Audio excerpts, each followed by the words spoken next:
welcome everybody to the Middle East Issues and Answers discussion series, which is sponsored by WESPAC, the Westchester People's Action Coalition, White Plains, New York. For those of you who may be new, WESPAC is a coalition of several dozen progressive political action groups here in Westchester County, working toward progressive political change here in the county, in the region, across the country, and around the globe. We have an active campaign here against apartheid. We work against or to change U.S. foreign policy in Central America. We work for nuclear disarmament. We have a very active local chapter of the National Rainbow Coalition and local chapters of national women's organizations. So I invite you, if you are new, to take a look around after the program, pick up some of the flyers that the various groups in the coalition have on the tables, and pick up a copy of our latest WESPAC newsletter over here.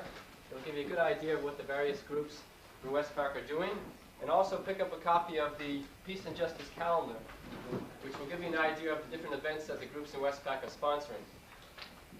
And get to know some of the regular people around WESPAC and become more familiar with our activities. As Andy mentioned earlier, our program is being videotaped for cable TV presentation. And we are expecting a reporter from the Westchester Rockland newspapers. He hasn't arrived yet. Before we begin, I want to pass around a sign-up sheet. This is not just to be put on the WESPAC mailing list, but we're going to use it as an attendance sheet for the program tonight. So even if you're on the WESPAC mailing list, please sign it. We like to know who comes to the Middle East meetings so we can put you on a Middle East list. And you could be in touch with us about other Middle East events that are happening.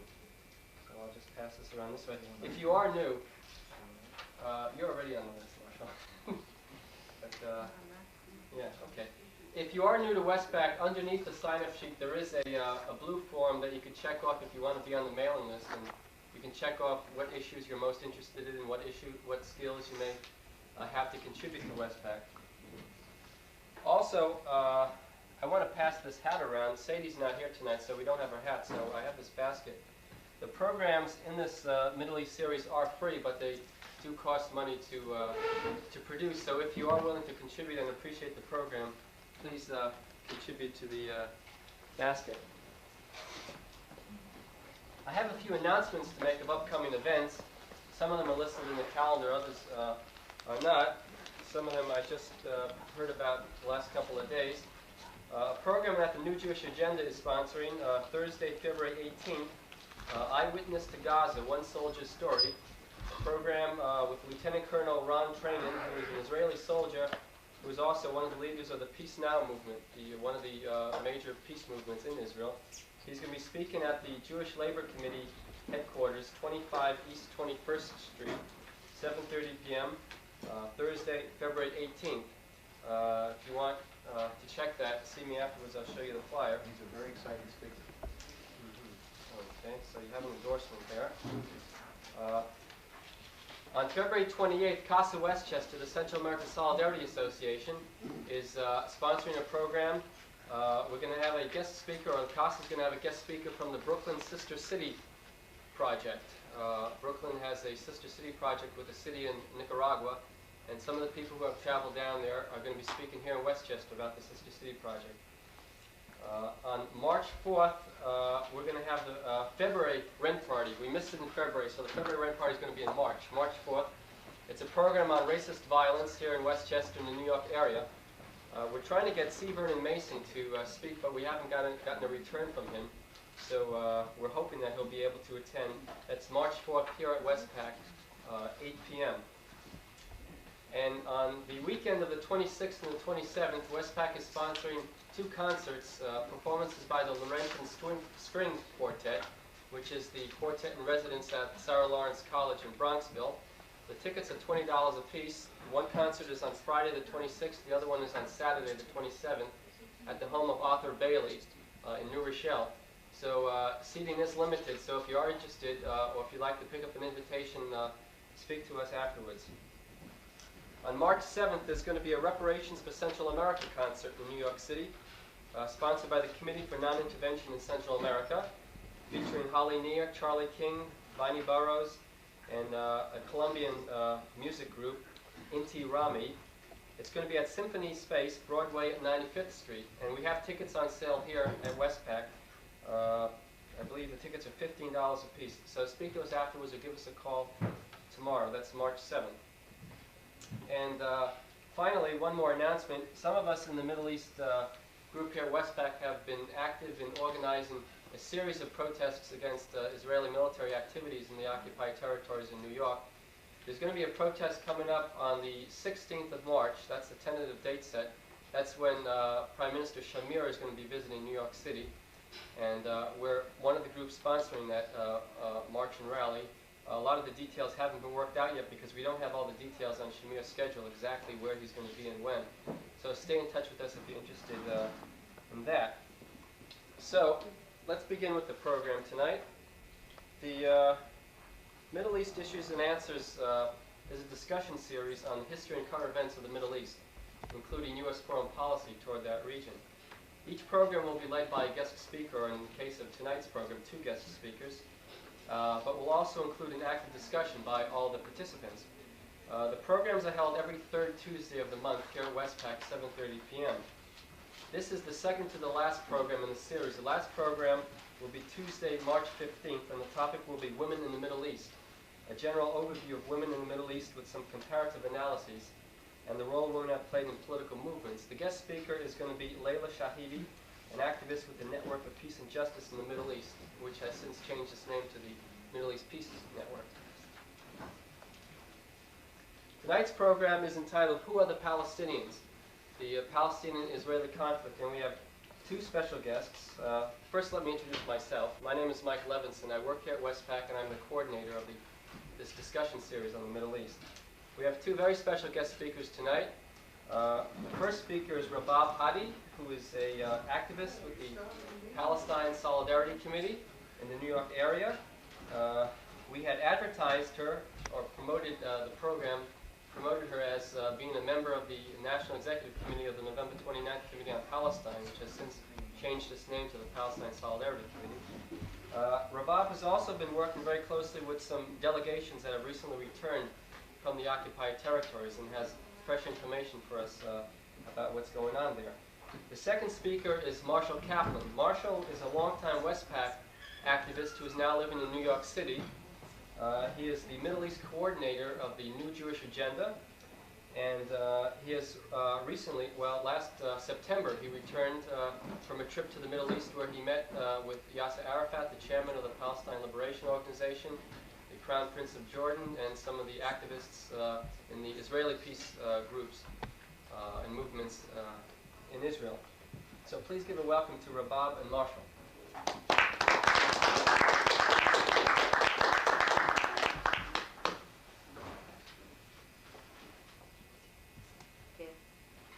Well, first of all, I'd like to say to everybody good evening, and I would like to thank WESPAC.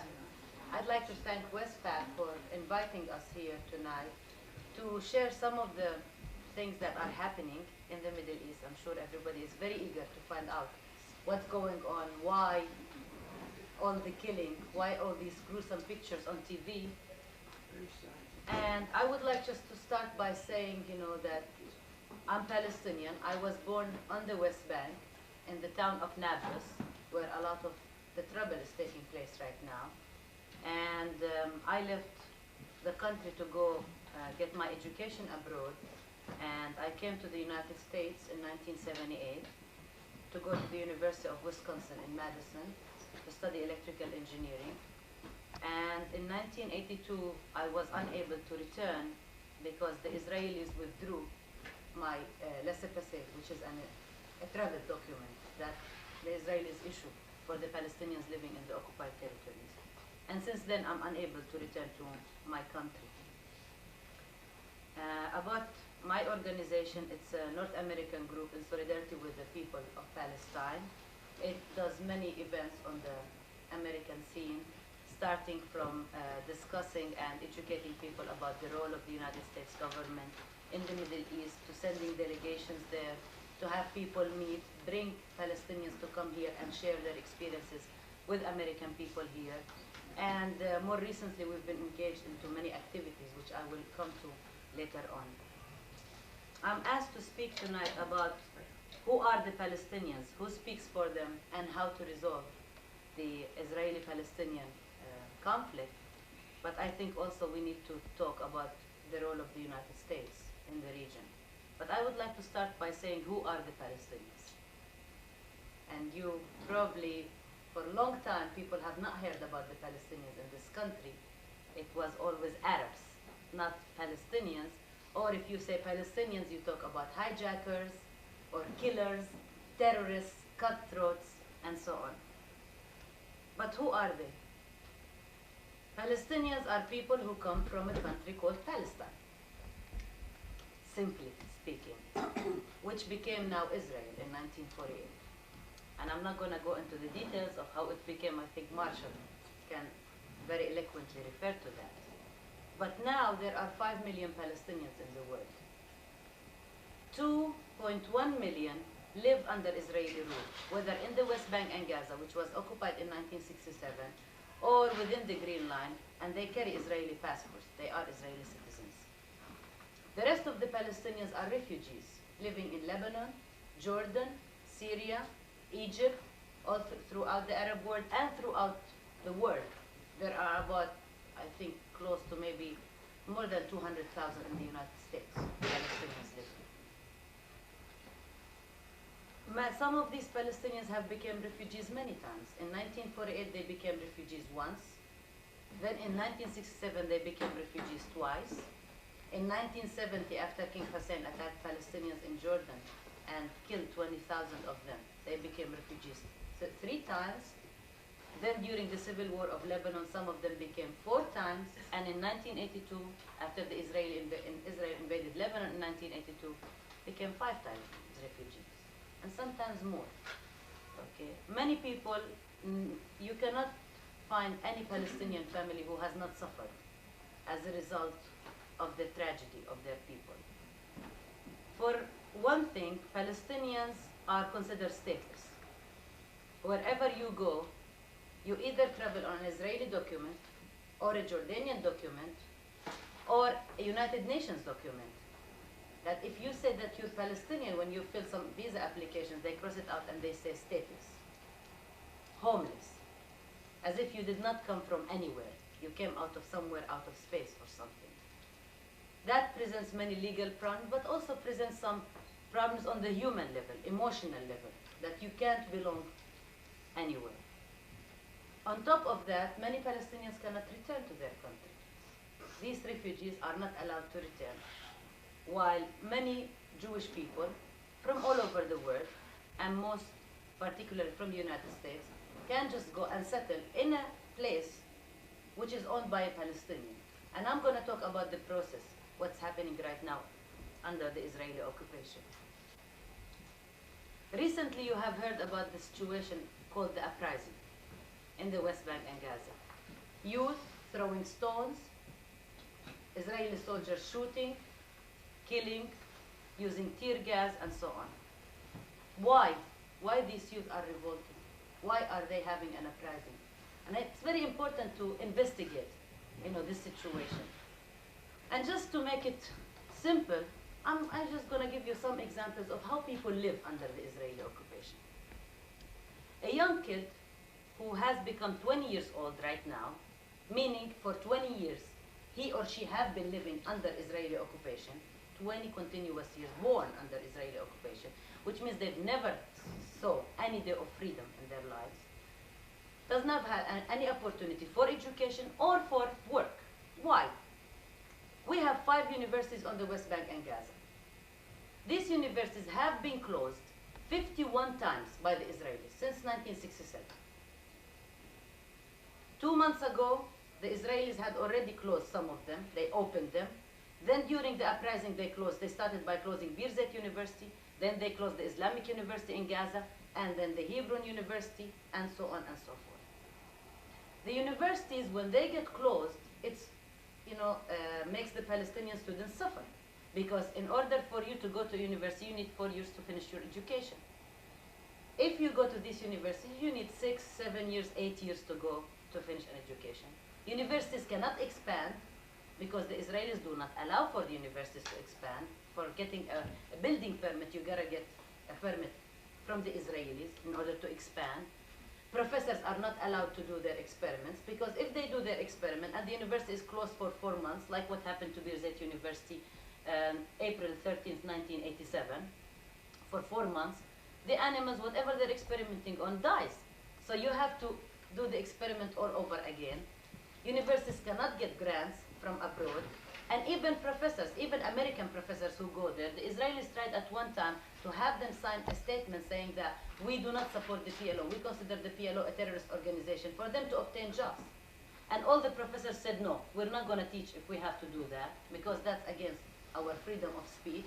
So the Israelis have the law, but they have not enacted it because they could not fire all these professors. So this is the situation of the education. Never mind the question about very high tuitions that students have to pay. What about the job situation? Most of the Palestinians live in refugee camps. Refugee camps who do not have sewage system. All the sewage is open, cesspools, which makes, many diseases. And the infant mortality rate is very high in the region. People are continuously sick. There are no, clinics available by the Israelis. It's an occupation, doesn't provide any services whatsoever. And crowded, you have, for instance, 14 people living in one room, a family of 14 people living in one room. And you find, if you see pictures, you find mattresses on top of each other. At night, they spread them out. During the day, they put them on top of each other so they have space to sit and eat and so on. Electricity, most of the time, is not available. Water is not available because the Israelis are diverting 95% of the water resources on the West Bank and Gaza to Israeli and settlement usage. And I'm going to talk about the settlements. This is the conditions of the camps. Now, how do people obtain jobs? And I'm going to tell you a little bit about the job situation. For a Palestinian to get a job, you will have to go for 2 or 3 o'clock in the morning and stand in a place that's called Shuk Abudim in Hebrew, slave market. That's the literal translation for it. You wait there. You may be lucky to be picked up by an Israeli boss to go collect oranges or to clean floors or to wash dishes in restaurants, because these are the jobs that are available for Palestinians. An Israeli professor a few weeks ago in the New York Times wrote an article in the Sunday paper, Sunday New York Times, and he talked about how the jobs that are available for Palestinians are called black labor. Referring to the menial jobs that Palestinians do, because Palestinians are not allowed in high technology jobs. It's supposed to be security question, so they don't allow them to work there. So they pick oranges or they clean floors, and so on. So you go and you wait there for the pickup truck to come and pick you up. If you're lucky, you get picked up, and you have to humiliate yourself and go to the boss and tell him how great you can do the job, how good you can work to be able to get picked up. Some of them get picked up, some of them don't, because there will be enough bosses coming at a certain time and then leave. The Palestinians spend 1/3 of their salary, which sometimes does not reach more like $8 a day, okay, on transportation, and sometimes they have to come back without having gotten any job to pay for that, okay. When you go to the job, many jobs do not allow people to speak Arabic on the job place. You're supposed to speak Hebrew, which is very reminiscent of the English-only programs here that is being implemented by the United States against the Spanish-speaking population that does not speak any English. Then you have to pay taxes to the Israelis. You have to pay income tax, you have to pay value-added tax, even though you are a resident of the West Bank and Gaza, which is occupied under international law and recognized by the United States to be occupied territory, not part of Israel. People pay taxes to the extent that some Palestinians, after the Israeli invasion of Lebanon in 1982, were forced to pay taxes for the so-called Peace for Galilee operation. Peace for Galilee operation is the invasion of Lebanon. That's the name that the Israelis gave to the invasion of Lebanon, which meant Palestinians had to pay money for the bullets that went to kill their families, because most of the Palestinian people are divided between refugees in refugee camps in Lebanon, all over the Arab world, and those who are living inside Israel or in the West Bank and Gaza, occupied by Israel. By the time you finish working, giving taxes and so on, you don't have anything left. On top of it, the Israeli Labor Union, which is the Histadrut Labor Federation, does not recognize Palestinian workers, does not allow for these workers to join. So they don't have any benefits. They don't have anybody to negotiate on their behalf, protect their interests, and the those trade unions who are established on the West Bank and Gaza, which is occupied by Israel, are not recognized by the Israeli government. Another thing, just like in South Africa, and I'm sure many of you have heard about this situation, Palestinian workers are not allowed to sleep overnight in Israel. It's against the law. For a Palestinian to sleep overnight in Israel, you go 6 months to jail. So what happens is that you either go back and forth, and you spend so much money on transportation, or if the boss needs you early in the morning, they lock you in a room. And there were many reported incidents of Palestinians getting burned alive because a fire, happens, and then the boss does not dare call the police because he's already committing a crime by allowing the Palestinians to sleep overnight, and people die. And there are pictures of those that some people, brought slides of how these people have, been treated. So this is the future that these children have. On top of it, there is lack of democratic rights, and there is lack of dignity even. For instance, when the Israelis get upset with somebody, what do? They go and round all these youth against the wall, and they ask them to kiss a donkey's behind. Or they tell them to open their mouths to spit, for the soldiers to spit in the mouth. Or they ask older people to go on the floor like a dog and bark, and say bark. Or to say Arafat is bad, or something, bad words and so on. And this is just some of the examples.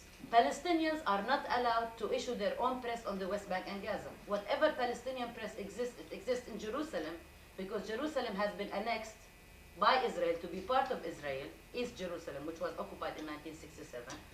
And therefore, you have more leeway than you have on the West Bank and Gaza. There are over 2,000 books banned, including love stories, including any kind of book that talk about Palestinian nationalism. Okay. Colors of Palestinian flags are banned, red, green, black, and white. Just like in South Africa, the ANC colors are banned.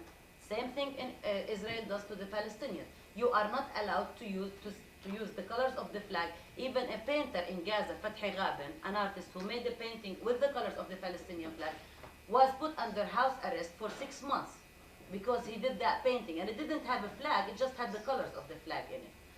Okay. The Palestinians are not allowed to say that they support the PLO. If you are caught without your identity card on the street, you go 6 months to jail. Israelis impose what is called the Administrative Detention Act.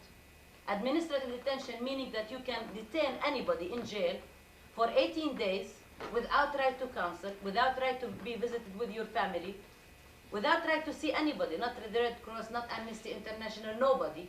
And then you can be arrested for 6 months following that, continuously, renewable, automatically, without pressing charges.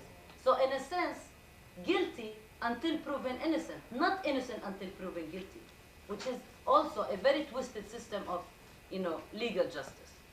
This is part of the things that happen. So the Palestinians, on December 8th, 1987, an Israeli army truck bumps into 2 Palestinian pickup trucks carrying Palestinian workers, kills 4 and injures 7. Palestinians protest. Israelis start shooting. They kill people in live ammunition. And there are now 57, at least 57, what the US papers say, 57 people have been killed in the latest round. There are hundreds injured from the shooting alone. I'm not even talking about the beatings here, okay? There are many people, over 2,000 people in prison, young children. Pictures were shown in the New York Times, 12, 13, 14 children, okay, who go through trial 6 minutes, trial for 50 people. How could you have justice in a trial that has 6 minutes for 50 people? Talk about the situation of the tear gas that is being used. Tear gas. If a child 15 days old died out of tear gas, because when they throw a tear gas canister into a room that has 14 people, it chokes people, and if a child is 15 days old, it's gonna die. Women have been reported to have lost their babies in miscarriages in Gaza, 24 cases, because of the tear gas that has been thrown. And the Israelis admit the women into the hospitals from 12 midnight to 4 a.m., so no publicity will be around. Some people who have been killed included a man, 85-year-old, who died because the Israeli helicopters were dropping tear gas canisters on people and it hit him and he was too old. He died. Okay. The question of beating that was pronounced by Yitzhak Rabin, the defense minister, when he said that we're not gonna use live ammunition anymore. We are going to use the policy might, force, and beating to break the Palestinian will. They've been breaking bones of people that doctors, physicians for human rights, American doctors who just came back this week from the West Bank and Gaza, and they talked with people there, and they went to hospitals and so on. And they were actually, there was an article about them in the New York Times, one in the Washington Post and the Boston Globe. The doctors said that they would be holding the hand of the patient, of the person like this, and hitting it like, not hitting it, like when you were in a riot or something, but holding the hand and hitting it like this, and that's what the fracture showed. That it was intended. It was to break the hands of the kids so they would not throw stones. Throwing stones against machine guns and tear gas. Incidentally, the tear gas, and the delegations saw that, which Mike talked about, the delegation, the tear gas canisters are dated January 18th and January 19th, 1988, made in Salisbury, Pennsylvania, federal labs of the United States. You would wonder, how come the United States rushed these weapons to them so fast? The M16s are also used in the United States. The tanks and the helicopters are all used, made by the United States. Okay. And this is all going to kill unarmed civilian population, only armed with stones and maybe some, burning bottles, Molotov cocktails, okay, which is like they put some gasoline in it and throw it. Some of the things they have been doing, this story in the New York Times today, burying alive 4 children, burying them alive with a bulldozer. I mean, you start thinking about how vicious can anybody get? How vicious? And all these tactics that have been, the stories, we can go on and on and on. We heard from a delegation of lawyers that just came back last week about a kid being picked up by the Israelis, taken into a helicopter, being beaten inside the helicopter and dropped from the helicopter. Doesn't that remind you of Vietnam? All these stories, there are so many stories that, break your heart when you hear what you see, when you hear about them. And there are people who have, affidavits, who saw what's going on. Many people from many Jewish organizations who went there and came back, and they just couldn't believe what's going on. And all of this in order to break the will of the Palestinians. But facing that, opposite that, you find the Palestinians, you cannot break their will.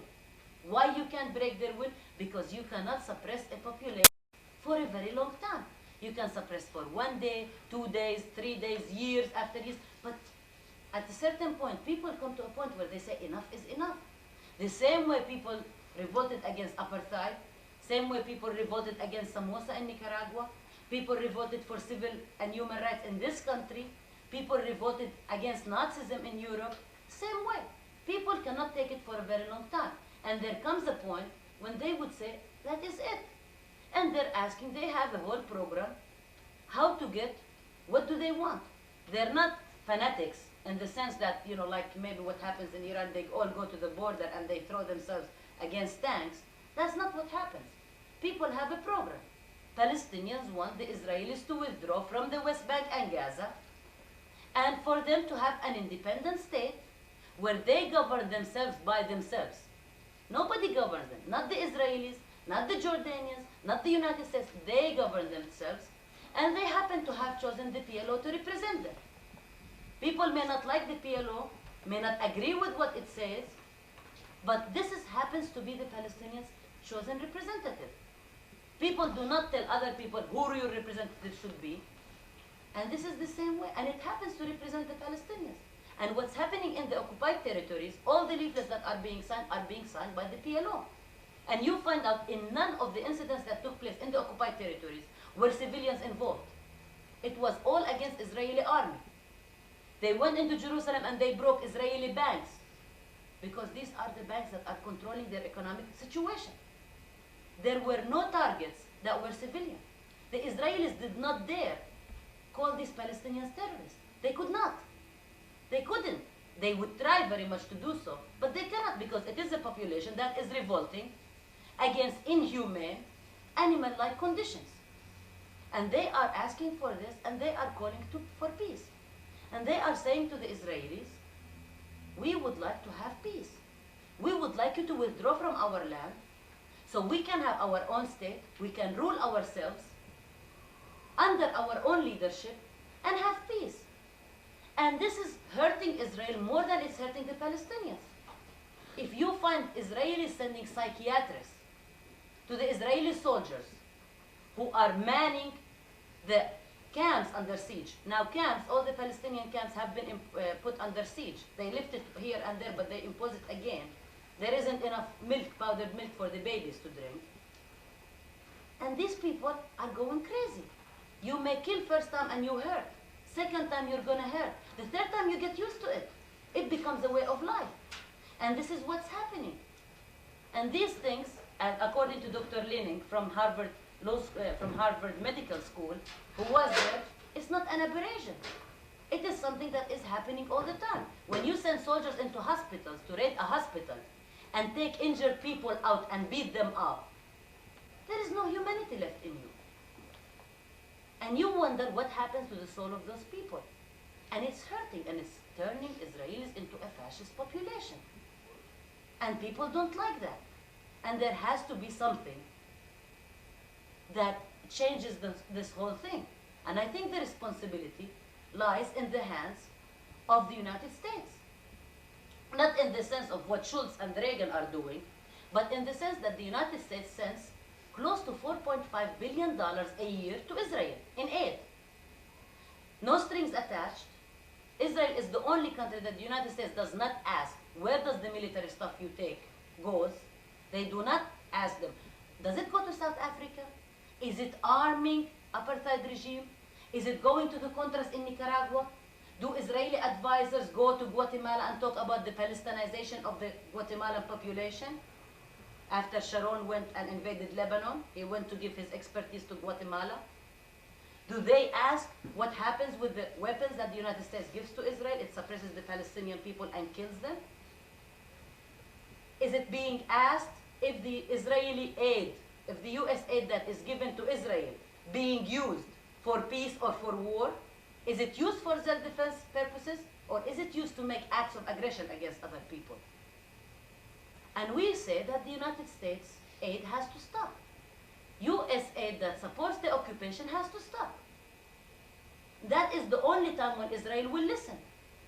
You will say to Israel, this is what we give you. If you say we'll give you everything you want, and that's fine, go ahead and play with it, what is going to force Israelis to stop what they are doing?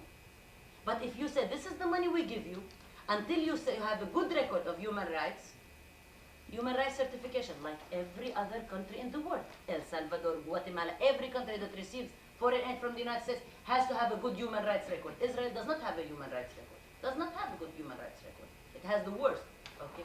And until Israel abides by United Nations resolutions, withdraw from the occupied territories, US aid has to be contingent on that. And US aid could be used as a leverage.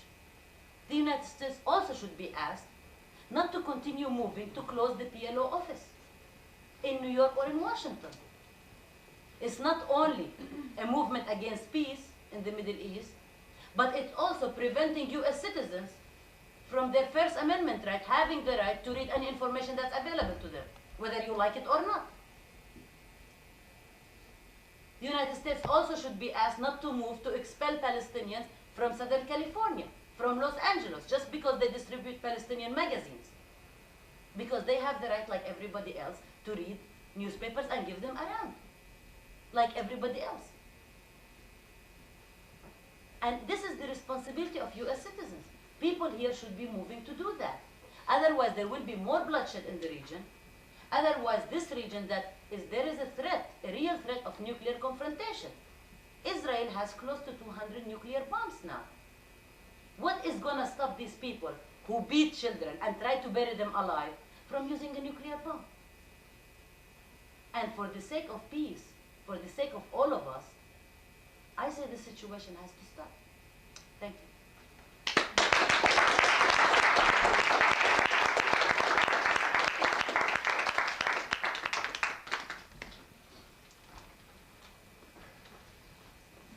I'm not sure I want to follow Rabav. If I can, to get into what I have to say, I'd like to tell a small personal story about Rabab, because Rabab is Palestinian, and speaking as passionately as she is, I think it's important to know that Israel is regularly expelling people from the occupied territories in the name of terrorism, and Rabab is one of those terrorists. Not much of a terrorist, in my opinion. Her crime was when she was arrested with a group of other women for being in a demonstration, a peaceful demonstration. The police questioned them in a not too polite fashion, and she was standing in front of the soldier who was questioning her, and he didn't like one of her answers, and he slapped her without thinking. She just slapped him back, and so she has been expelled essentially as a terrorist. That's how terrorists are made in the minds of Israelis, and in no way is Rabab a terrorist. But Rabab obviously has strong personal feelings, and I don't blame her. Let me tell you, first of all, it's good to be home. I moved away about 10 months ago, and I don't get here too often. I'm Jewish, Midwestern, Sioux City, Iowa, raised before and during World War II, during the Nazi period, beat up regularly for being Jewish in a very non-Jewish city during World War II. A youthful leader of the Zionist movement, the Zionist youth movement. Today, a strong supporter of Israel and the survival of Israel, a position that is difficult. Jews today in this country have a problem. And I just want to give that as background before I go on to say what I have to say. It's interesting that when I was a child, I gave money regularly. I saved my allowance and gave money to plant trees. But those of you who are my age or older know that we didn't plant trees in Israel. We planted trees in Palestine. Palestine was a wonderful name. It was the name in our dreams. And when I went to Israel this summer, and it was my first trip, and to the occupied territories, my first trip there, I discovered that the word Palestine was essentially forbidden. And that was painful, and that was difficult. I want to talk, first of all, about Palestinians as I came to see them on this trip. In a sense, I came to understand what Israel must deal with if it is to survive. In my feeling, the Israeli government policies and the policies supported by the United States government and the policies supported by the leadership, the organized leadership of the American Jewish community, if those policies are followed, aside from the humane issues that Rabab appropriately raises, but aside from those issues, just take a straight, narrow political look at the situation, those are disastrous policies. Israel will die as a country. Now that's not Rabab's issue. It is more my issue. But we both are on the same side for humane reasons, amongst other things. But you can't even support the policies of Israel today from a political perspective because they are suicidal. Let me tell you some of the things I learned on this trip and before, but an awful lot on this trip. Herzl, the founder of the Zionist movement in 1898 in the founding conference, which I believe took place in Switzerland and Basel, made a statement, a land without people for a people without land. And one of the things I grew up on was that statement.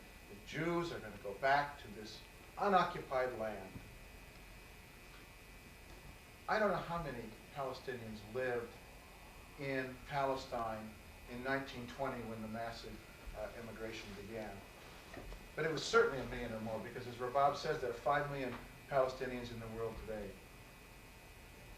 And you're talking about a land that is so small that if you look on this map, and I'm not going to get up and point it to you purposefully, if you look on this map, this is just a map of Africa and the southern part of Europe and the Middle East, a small piece of the world.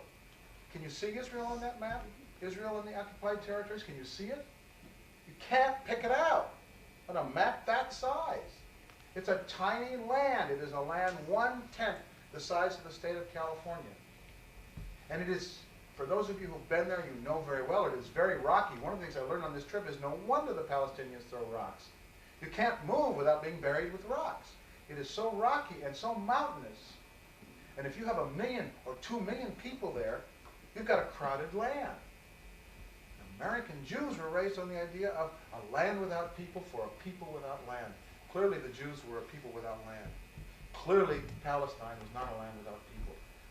Forgetting the rights and wrongs of the Jewish situation in the 30s and 40s and whether they should have gone back to Palestine or not, because that now is a long time ago and it's a little late to reverse that. Forgetting that issue, the fact is the Palestinians were there, the Palestinians were farming that land. The Israelis say we taught the Palestinians how to teach how to cause the desert to blossom. Not true. The Palestinians taught the Jews how to make the desert blossom. The difference is the Jews had behind us a large amount of money, so the Jews could go in there and put that money to work and do it on a larger scale, on a more massive scale. But in fact, it was the Palestinians who had been farming that desert land for centuries and knew very well how to do it. I was surprised as a Jew. We Jews are very proud of the fact that we have the highest literacy rate of anybody in the world. Perhaps, maybe the Chinese have a higher literacy rate. I was told there by Palestinians, and later had it confirmed through UN figures, that in fact the literacy rate of Palestinians is higher than Israelis, Jewish Israelis. Well, that's a startling figure, considering Palestinians didn't exist to Golda Meir and to Herzl and other people like that, and to many American Jews today. One of the things I learned was that the Palestinian nationalist movement is very, very like the Zionist movement before 1948, before the founding of Israel. I didn't learn this through any textbook. I learned this when one night in Jerusalem, I went to a Palestinian cultural festival that took place every year. Music and dancing and food and arts and crafts, a traditional cultural festival, outdoors in summertime, Jerusalem, 1,000 or more people there, most of them aged 25 or younger, which says that that's the future of the Palestinians. Dancing and singing very nationalist songs. Now, I don't speak any Arabic, and I had to ask to have the songs translated, and they were songs with messages that were reminiscent of the songs I used to sing and dance when I was a child, looking forward to a Jewish homeland in Palestine. Songs, one song, for example, was a dance group from the city of Ramallah, which is in the news a lot now. And it was a Ramallah group that sang a song calling all the people of Ramallah in the diaspora, and they use the word diaspora just as the Jews do, and there are Ramallah people all over the world, calling the people of Ramallah people in the diaspora back to Ramallah. Come back, this is our city, come back to us. I talked to people there. I went up to young people who I figured would know some English and could translate for me. I went up to one couple, and they were high school kids. Turned out they weren't from the West Bank or Israel. One was from Detroit, and one was from just over the Canadian border. They were Americans and Canadian. And they were there on what they called a roots tour, an organization running tours to bring them back to their roots. They spent 6 weeks there. This was the next to last day of their trip. I talked politics with them for a few minutes, long enough to discover that they had gotten no political indoctrination at all, much to my surprise. They weren't there for politics. They were there to be shown that they are Palestinian, and this is what it means to be Palestinian. And they were soaking up Palestinian culture and Palestinian history and Palestinian geography. That's a movement that is building for the future. And that's a movement that is going to be there. And that says to me that the Palestinians are not only very real, they're going to be real for a very long time. I talked to one Palestinian journalist, an internationally known journalist, who said to us, this year, which was last year, is the 800th anniversary of, thank you, Saladin. Saladin kicking the Crusaders out of Jerusalem and that part of the world. He said, we, the Palestinians, waited 200 years for that. And we can wait 200 years this time if we have to. We're not going to, but we can if we have to. In fact, he said, you Jews waited 2,000 years. And if we have to, we'll wait 2,000 years, but we will be here. He knew his history, and he knew his people. And it's very, very clear to me that the Palestinians are there, and they're to stay, and the Americans can close PLO offices all they want and deny Palestinian existence.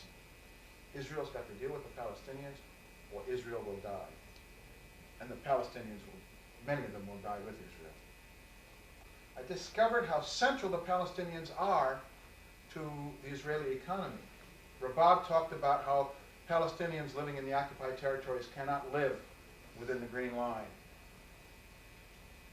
And that creates the South African situation.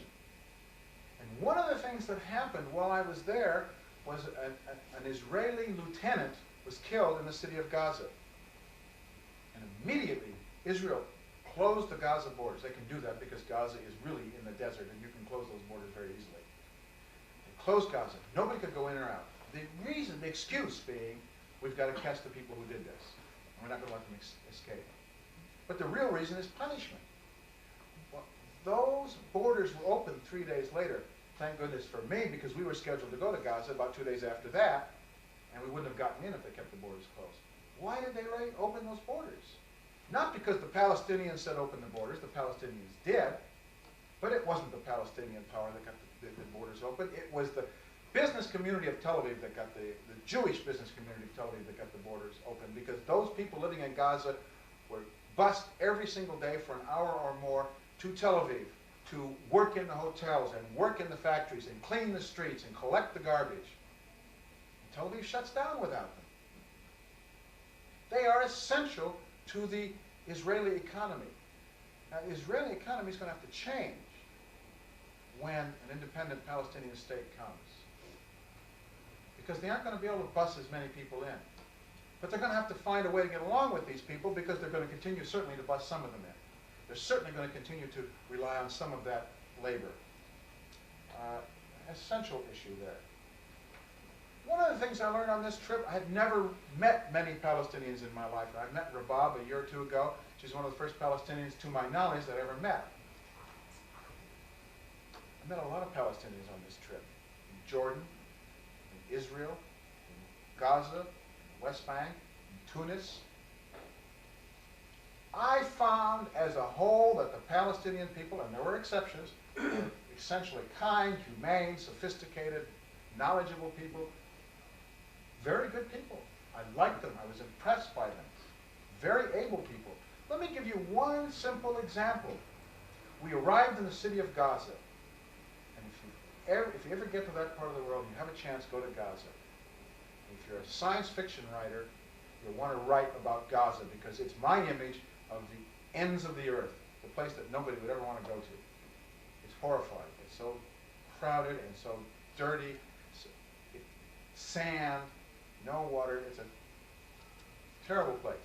One of the most crowded places on earth, by the way, because so many refugees are there, because so much of the land has been taken by the Israeli government and held aside. Something like 1/3 of the land is simply held aside and not allowed to be used. We arrived in Gaza, and our contact there had set up a meeting with a few Gaza Palestinian leaders, about 8 or 9 people sitting in this courtyard in this lovely little hotel amongst all this terror that was going on around us. So not terror in the sense of people dying or killing each other, but terror in the sense of desperation, economic desperation, political desperation. And we didn't know who these people were, and they didn't know who we were. And we passed around, there were 11 of us on this delegation. By the way, the 11 of us were exactly half Jewish. I say exactly because one of us was half Jewish, and that's why 11 was half. We were on a trip organized by a place in Santa Cruz, California called the Resource Center for Nonviolence. Now, this wasn't a trip for nonviolence or anything like that. They were the people who organized the trip. And they handed out the literature on us wherever we went. And of course, at the top was this Resource Center for Nonviolence. We handed out this material with these people in Gaza, and before we had a chance to open our mouths, they went around the room, one at a time, without even giving their names, angrily said to us, "How dare you come here and tell us we have to be nonviolent? What do you know about us? Don't you tell us how to act," on and on. They were furious because we'd come there to tell them to be nonviolent. We hadn't. We hadn't come there to tell them anything. We'd come there to listen to them. But they didn't know that. And they saw this nonviolence there, and they thought we were telling them to be nonviolent. Now, who were these people who were angry at us because we were nonviolent? It turned out one was the head of the blood bank in Gaza. One was the head of the, the Red Crescent Society, thank you, which is the Muslim Red Cross equivalent. One of them was a man, incredible man, one of the angriest looking men I ever saw, who had turned out one of the gentlest hearts I've ever come across, who fought the Israelis, came to the United States, and set an incredible precedent by getting foreign aid directly from our government without going through the hands of the Israelis so that he could spend it as he wanted. And he has built a hospital and school for handicapped children. He's educating handicapped children. He is treating handicapped children. He started building this hospital without any approval from the Israelis. They marched in and said, "You have no approval." He asked for the approval, by the way, and they turned him down. So he started building it anyway. He got the building partway up. They marched in and they said, "You will tear that building down." He said, "I'm not tearing it down. You want it torn down, you tear it down." And of course, what are they going to do? Tear down a hospital for handicapped children on money from U.S. foreign aid? So they just let him alone. He built this place. These were extremely non-violent people. By the way, one of them was the only practicing psychiatrist in all of Gaza, with 500,000 people living under these incredible conditions. One psychiatrist. These were the people who were angry at us because we were telling them to be nonviolent. These were not violent people. But these were people who understand the conditions of their people and said, "You cannot tell us how to behave. Our people will act the way they act." These were people who were doing everything they could to prevent violence. But they knew that violence could not be prevented until the Israelis changed their policies. One of the issues that struck me very hard, was the land issue. I did not understand or know how hard the Palestinians were working on their own land. I didn't think they weren't. I had no reason to think they weren't, but I just had no knowledge of this. I stayed overnight in a Bedouin village, piece of land that was desert where nothing grew. Just a few hundred yards from a very lush Israeli city called Omer. Beautiful green grass, lots of trees, modern buildings, wonderful city. Lots of water in that city. A couple hundred yards away, no water on the Bedouin land. Well, it turns out all this was Bedouin land. The Israelis took it from the Bedouins and told the Bedouins, "You cannot plant trees here." What they want, I think, is they want the Bedouins to move out into Jordan, get out of here altogether. They certainly don't want them there. They aren't willing to push them out directly yet. So they restricted their water. They had, for this village of 100 people, they had a quarter-inch pipe of water coming in. And they said, "You may not plant trees or anything permanent." They planted a few trees. Their ancestors had been planting trees for 50 to 100 years when the Bedouins had settled down earlier. They planted some trees. The Israelis saw that and cut the water off altogether. Now they truck water in. And, of course, do not grow trees. And I thought about my contributing trees as a child. The next night, I stayed overnight in a Palestinian village not far from Bethlehem, a village called Beit Fajr, and spent a day working with a Palestinian family who was clearing their land on the mountainside of all these incredible rocks so that he could plant grapevines. And it's terrible, backbreaking work. Let me tell you, it is hard, slow work, and it'll take him 3 or 4 years to clear his piece of land that way. 3 or 4 years. And why is he doing it? Because a lot of the bottom line has been taken by the Israeli Jewish settlements in the West Bank. Just literally taken from them. So they have no choice but to work the mountainside land. So he's working the mountainside land. And so what does the local settlement do? The Israeli law says that if the land owned by the Palestinians is unused and the Israelis use it, the Jews use it, then the Jews can have it. So the local settlement came in and in 2 days' time covered a whole mountain with pine trees. Now, pine trees are nice. They will be helpful. But in fact, that village wants this land for growing crops. And they don't have the manpower and the machinery to clear it any faster than 3 or 4 years for one side of the mountain. They were clearing it. They were trying to plant it, and that's precisely why the settlement came in and planted these other trees. So the tree planting was being used to steal the land from the Palestinians for no other reason than to keep it out of their hands. Frightening and horrifying to me as a Jew and as one who wants to see Israel survive. Let me say a few other things about the situation there. One is the uniqueness of this problem. As one old Jewish scholar, a man named Leibowitz, who is in his mid-80s and who appears on American television every so often, is probably the most respected scholar in Israel, said to us, this problem is unique. And he said that the Jews have lived here and dreamed of this land for 4,000 years, and this land is in their bones. And he kept repeating, in their bones, in their bones. And he paused.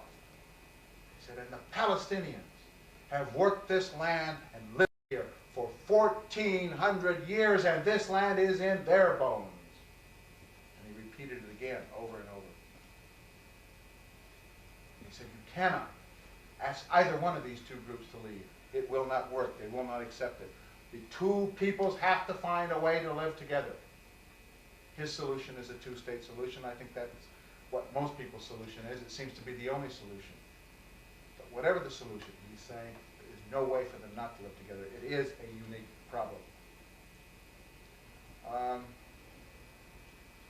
One of the things I learned on this trip is that the leadership of the PLO is the moderate, mostly the moderates of the Palestinians.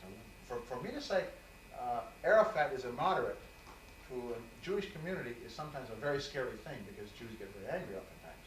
But it's true that man is working to find a peaceful solution. And every time a moderate leader arises in the West Bank, he gets expelled. And we look at the Palestinians in the West Bank and Gaza today, and we hear of the fundamentalist extremists who are starting to have an influence there. Well, no wonder. When you throw out the moderate leadership, people don't stop caring, and they have no choice but to turn to more extreme leadership. And that's what Israel is doing. It is driving the Palestinians into the arms of more extreme leadership. The PLO, by the way, one of the things I learned with absolute certainty is they are the chosen leaders of the Palestinians.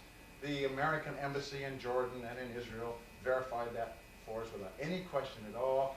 Every Palestinian I talked to, and I mean every single one, despite the fact that Rabab is right, if they say they support the PLO, they are in legal trouble and can end up in prison and house destroyed and so on. Despite that, we never talked to a single Palestinian who didn't say, I support the PLO. We talked to plenty of Palestinians who said, I don't like Arafat. I don't like this policy. I don't like that policy. But they said, but that's our government. Do you guys like Reagan? Do you guys like your Central American policy? Do you say because you don't like Reagan or your Central American policy that that's not your government? You work to change your government. The PLO is our government, and I learned how the PLO is elected. It is elected very much like the Zionist Congress was elected before the founding of Israel. It is probably the most democratic organization in the Arab countries, and people talk about the Arab countries not supporting the Palestinians. One of the reasons they don't support the Palestinians is if the Palestinians do follow what they have done so far in founding a new state, if they found the democratic state that it looks like they're going to establish, that's a challenge to the other Arab countries that the other Arab countries don't want to see. So no wonder they have trouble. And we have to look at those kinds of things, and we have to start recognizing some reality there. Israel has a lot of things to deal with Palestinians. Water is running out. Rabab referred to that. There's plenty of water in the Middle East, but it's in Arab hands. It's in Syrian hands. It's in Egyptian hands. Israel cannot have access to that without either conquering or reaching peace. The Palestinian population is growing faster than the Jewish population, and by the year 2000, the Jews will be in a minority if they don't find some way to solve this problem. They're economically heavily dependent They're in desperate trouble economically and heavily dependent upon their own Arab population and the Arabs in their surrounding area. Rabab talked about the arms. Yes, Israel has like 200 nuclear weapons. To what end? They can't even use them against their supposed enemies. They drop a bomb on the Palestinians or their nearby Arab neighbors and they destroy themselves. They are suicidal. This is a country that has to find a way to get along and is not finding the way so far. Rabab talked a lot about the insensitivity of the Jews, the burying of these kids recently, the expulsion of the moderate leaders. One of the things I discovered is that when Palestinians on the West Bank or in Gaza build homes, nowadays they do it without permits. And the Israelis immediately send them a letter saying, you will tear down that house the day I tell you to.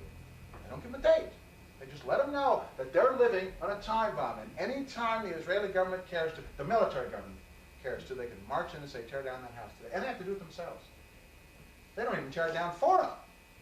The humiliation of making them tear down their own home or throw them in prison. And it's done on a regular basis when they want to punish somebody. We saw in Tel Aviv something that just blew my mind, a nightclub, a jazz nightclub with the name Soweto. Can you imagine making a nightclub, a place of gaiety and fun named Soweto? That shows you some of the insensitivity that is growing in Israel. Well, I think that's enough. Let's find out what's on your mind, what questions you have.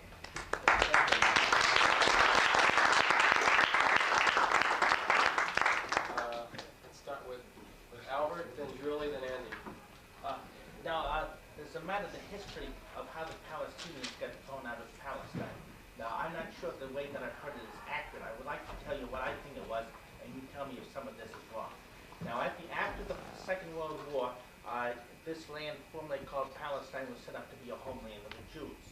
And the Jews deported 2 million Arabs, these Arab Palestinians. They deported them from land which they had lived not only all their lives, but their ancestors had lived there for centuries. Now, is this accurate? It was not 2 million, it was 850,000 Palestinians. They were uprooted from their land. 850,000. And the way it happened is that when Israel was about to be established, it was closer. Menachem Begin, the former Prime Minister of Israel, led a gang of terrorists into a small Palestinian village called Deir Yassin. And whereby these terrorists killed 254 men, women, and children, mostly women and children, because they had imposed a curfew and the men were in the field. So the women and the children were left there. They killed them, and then they took some of the people who were left from Deir Yassin, put them on a truck, and took them around all, Jerusalem, everywhere, showed them to the rest of the Palestinians, saying, like this is what's going to happen to you. So the Palestinian population fled. In addition to that, the United Nations and some of the Arab rulers at the time were telling the Palestinians, it's okay, in 2 weeks you can come back. Well, in 2 weeks, Israel was already founded, and you could not get back anybody. So they ended up in refugee camps. But it was 850,000. Not too much. No. Deir Yassin, by the way, I have not been there, but I understand, is a lovely It's no park. more. It's a lovely park with a different name. How do you make a lovely park out of a place of massacre? Let me add a couple of things to what she said. First of all, it's a little more complicated than that, I think, because it's true, the Israelis pushed a lot of them out. But of course, a lot of people fled just because of a war situation. There are always people fleeing in a war situation. Some stayed and weren't forced out and are still there. So that's right. But it's a little more complex. But the other side of that is, it isn't true that the UN just established Israel in Palestine. Remember, the UN partitioned Palestine into 2 states.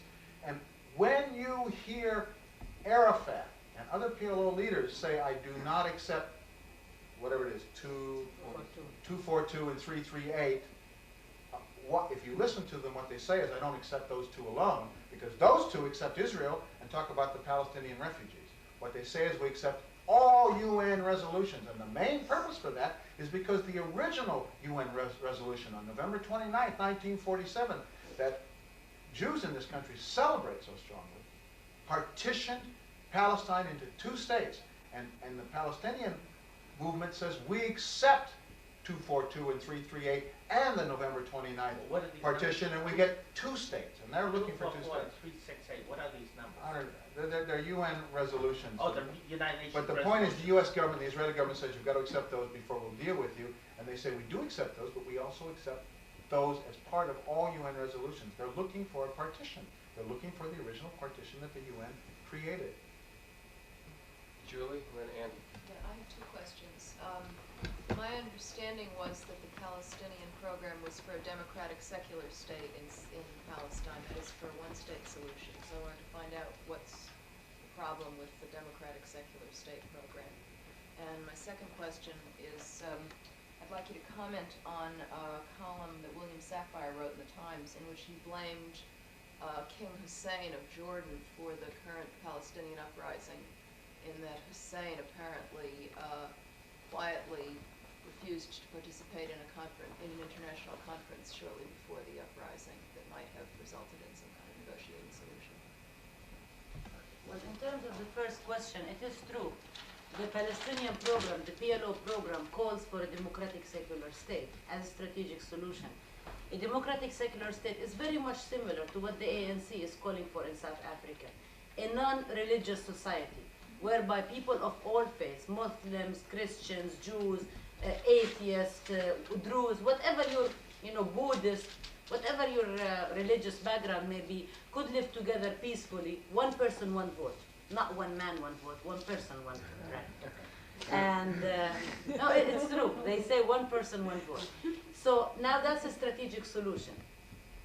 In the meantime, it seems that the only solution that is possible is for the Israelis to withdraw from the West Bank and Gaza and have an independent state. Now, I personally believe in the question of having one state with everybody together.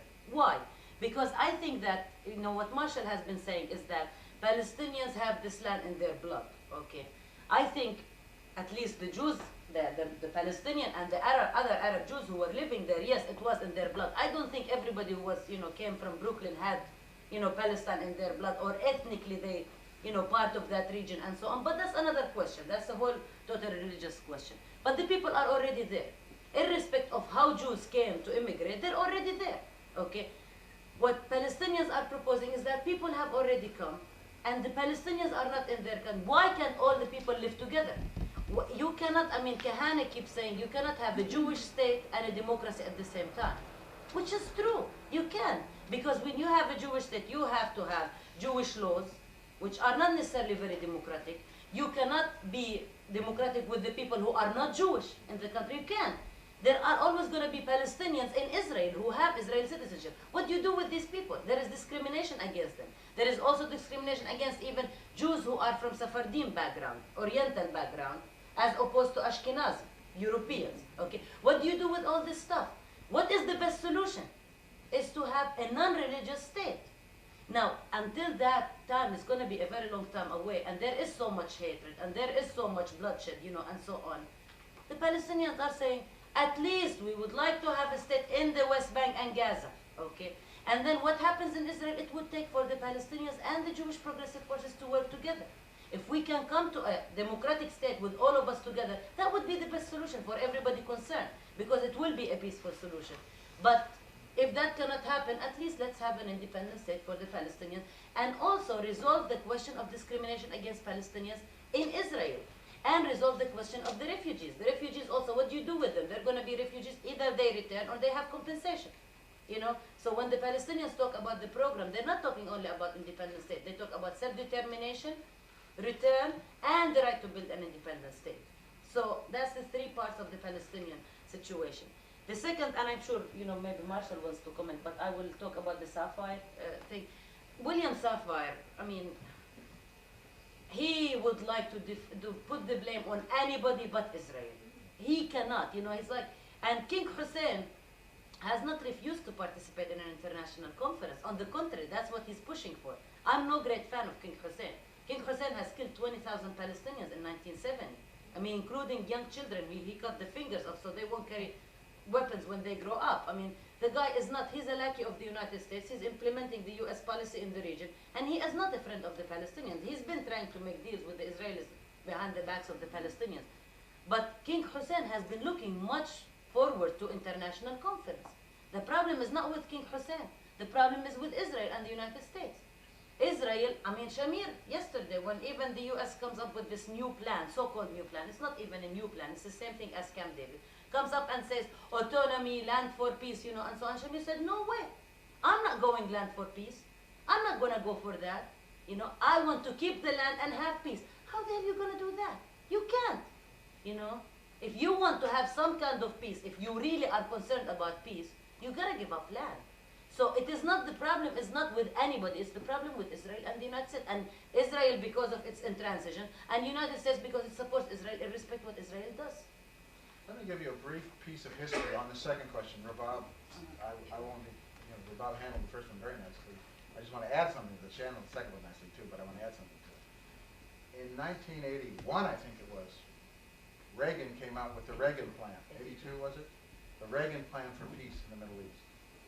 The Reagan Plan for Peace in the Middle East, amongst other things, called for an international conference in which Palestinians would participate as part of a Jordanian delegation. Now, if you're the head of the PLO or any Palestinian organization, that's a difficult one for you to swallow if your people are going to have to go to this conference not as your own people, but as somebody else's people. But Arafat, the terrorist who doesn't want peace, according to our government, in fact stuck his neck out and worked hard with Hussein, and they began to come up with a delegation that was made up of, it included Palestinians who were not associated directly with the PLO, who were acceptable to the PLO, who were acceptable to Jordan, and who were acceptable, by the way, to Israel. They went to all three governments. They had 3 of the 5 Palestinians agreed upon. One of them, Hana Signora, you see in the news a lot nowadays. That delegation was being established, and it looked like the conference was going to take place.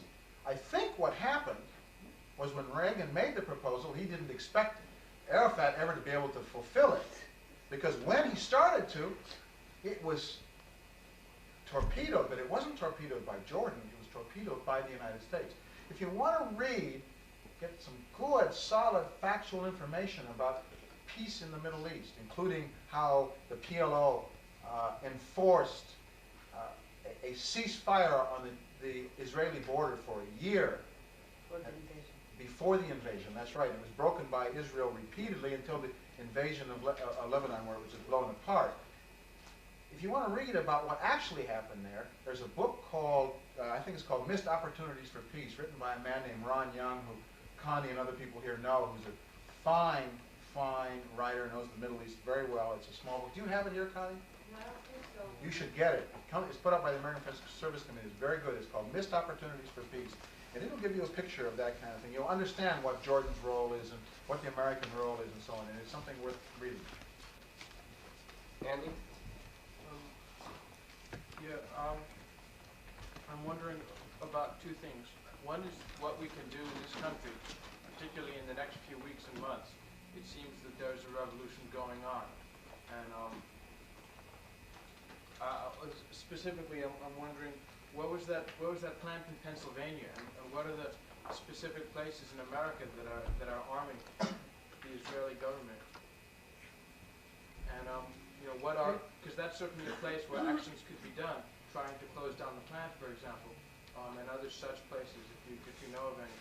So I'm wondering what you think we can do here, because I don't know about the government being pushed to helping a peaceful solution. So maybe there are other things that we can do. And my second question was about the Palestinian youth. I've heard tell that a lot of them have the attitude towards the PLO that it's a Cadillac or revolutionary organization. You know, they don't really respect it as much, and they feel that it's behind the times and not representing them. So I'm wondering, I'm trying to understand where the Palestinian youth's heads are at. Let me comment. Because they're the ones, frankly, they're the ones leading the revolution. They're the ones conducting it.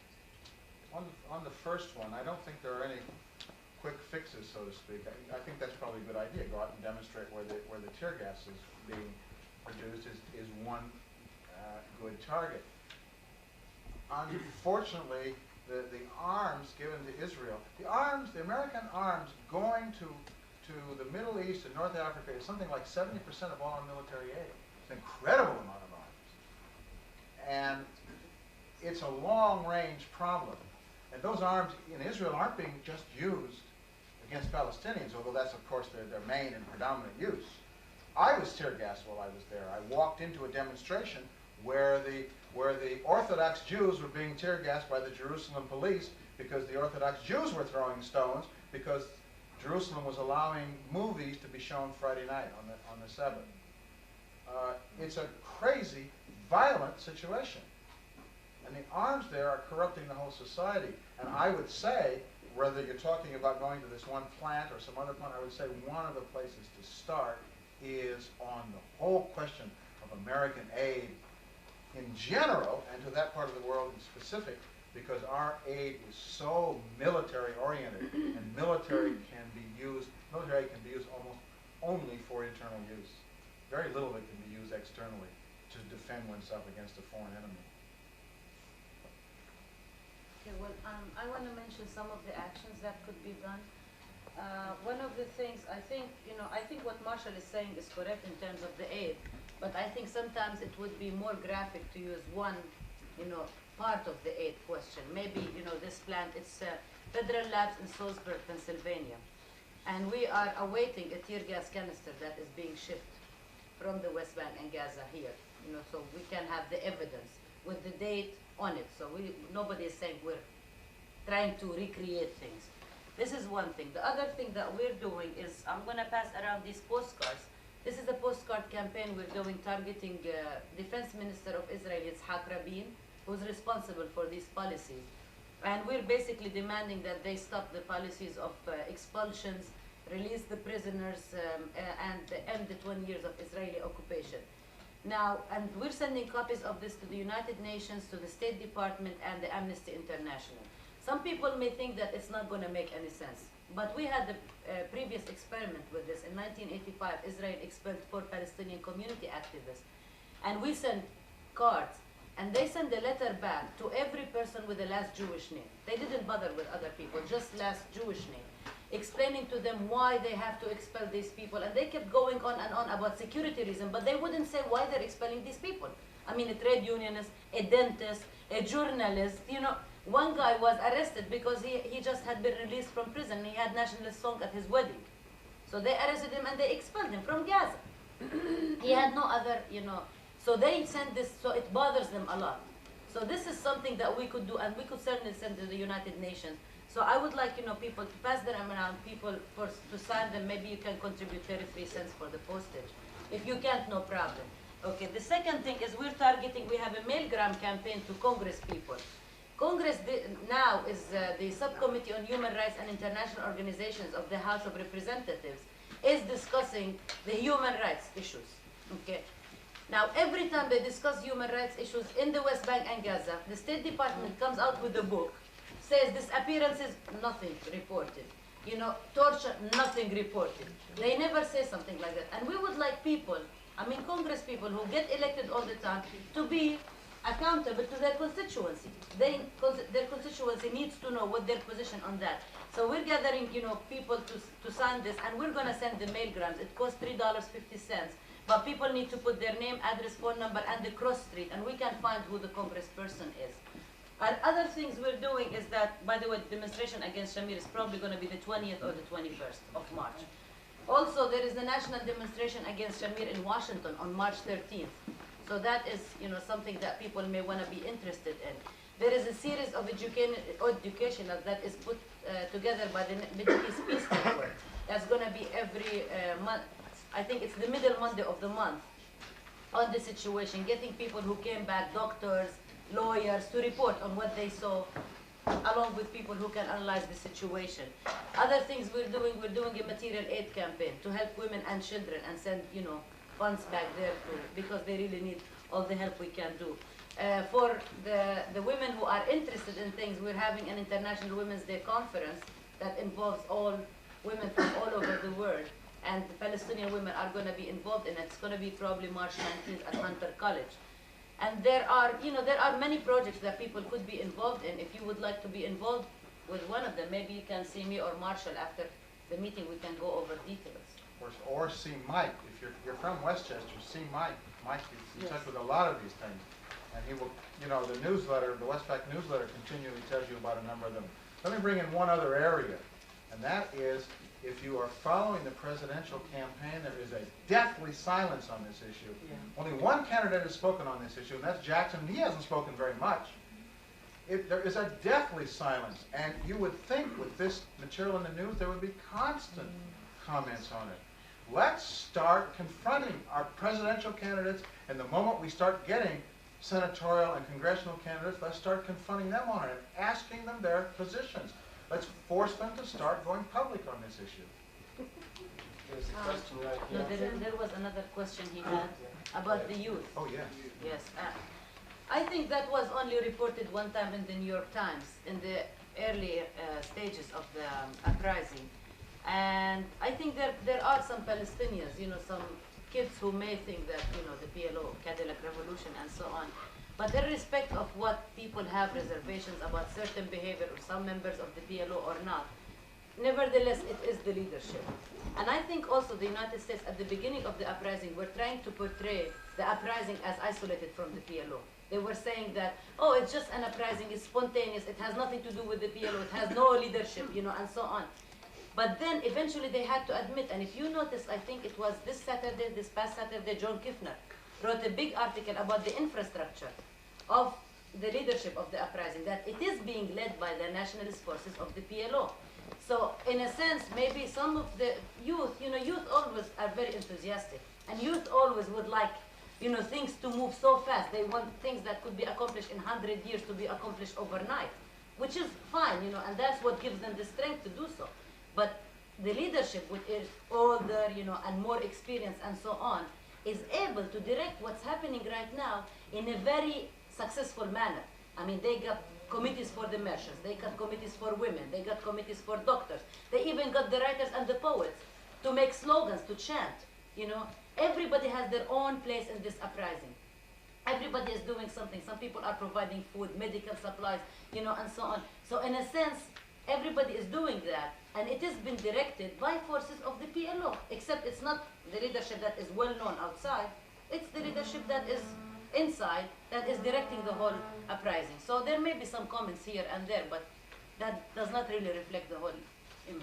I visited, let me just say one quick comment. I visited a number of camps when I was there, and whenever they learned we were going to Tunis, they all said the same thing. They used Arafat's familiar name, Abu Ammar, and they said, give our love to Abu Ammar, or tell him we love him, or tell him to come home, or that kind of thing. The question of Cadillac Revolution is something that is put out by Israel, the American government, enemies of that movement, for obvious reasons. The PLO leadership is not in the West Bank in Gaza, nor can they be. They have been expelled. I mean, that's the whole point. They can't be there. But then, of course, if they're not there, they're not the real leaders. You know, they are living an easy life. By the way, I was in Tunis, and they weren't living that easy a life. They weren't living poverty, but they weren't living that easy a life either. And I was in homes and things like that. There was a question here, then Ben, and then Connie. Well, in a way, it's really the same question. I'm really concerned. I'm not really totally convinced that it's just the propaganda in the newspaper that says that the demonstrators would no longer be ready to be represented by the PLO. It seems as though, and especially Rabah gave such a terrifying picture of the injustices that so many of these young people feel. And they certainly don't have all this background and this political understanding of what's happened before. And it seems very reasonable to think that these uprisings would not stop, or the violence wouldn't continue if, let us say, a PLO leadership were asked to finally just sit down and take part in conference. I mean, there seem to be too many splinter groups that we keep hearing about that have attacked Arafat. How could we really be convinced to, say, put all of our efforts in back of urging a Middle East peace conference with PLO and Arafat as spokesman? Ask me to come back and speak in about 5-6 weeks. 3 weeks from today, I'm going to be in Jerusalem specifically to try and understand more about the leadership there and what's going on there. I wonder how Rabah would answer that, because I think you could feel much more closely what many of the young people who are demonstrating now would feel.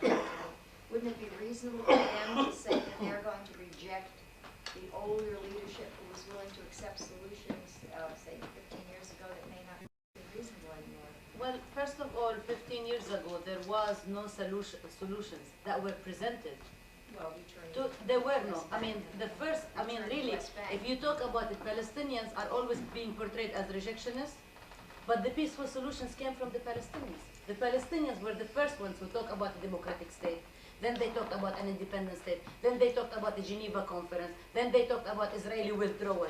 They're the ones who've been making all the peace offers, now, as the leadership. In a sense, I think I'm going to approach it from another way to answer your question. Let me just put it this way. The uprising would not continue if it was not led by organized forces.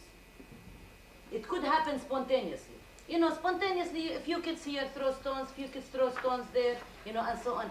There is no way that it could happen. Spread from the West Bank to Gaza, from Gaza to the West Bank. Have the Palestinians in Israel declare a general strike on December 21st.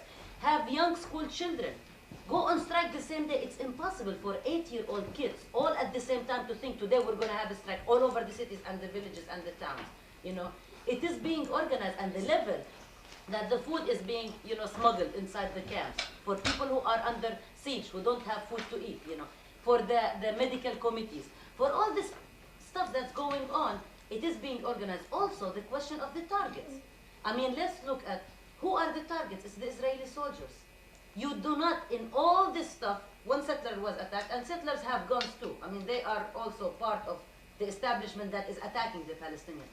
But you have not seen any irresponsible act taking place from this uprising, so, which shows that there is a leadership sitting, talking about things, and we even got some leaflets. You know, one of them is going to be in the network newsletter that's coming out this month. We translated it, that talks about all the committees, the organizing, you know, and so on. All the leaflets that call for strikes and everything are signed by the PLO, the National Committee for Unified Committee for the Uprising. So this is one thing. This is who's leading it. Now, on the other hand, the kids may want a change in the leadership of the PLO, but it's still the PLO itself. But if you say, why are these people revolting? They are revolting because there is an occupation. If you can bring a solution that will end the occupation, there is no reason for them to revolt. People don't revolt just because they love to go throw stones and get killed.